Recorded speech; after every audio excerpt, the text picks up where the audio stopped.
Kelajakda balkonidan shahrimizning eng katta masjidi ko'rinib turadigan uyda yashashga nima deysiz?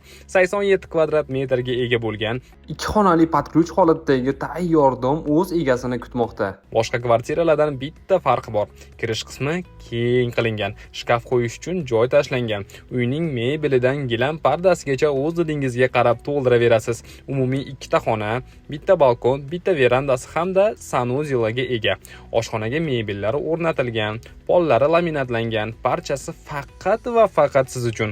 Svet suv kanalizatsiyadan muammo yo'q. Markaziy isitish tizimiga ulangan. Sanuzelda ham qulayliklar taxt qilingan. Issiq sovuq suvning tashvishini qilmaysiz.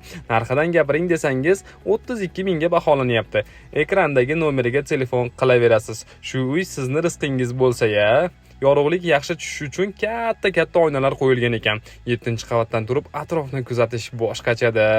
Ko'rib turgan uyimiz Farg'ona shahri, Eko shahar, masjid yonida joylashgan. Videoni balandda yashayman deb baland niyat qilayotgan do'stlaringizga jo'natib qo'ying.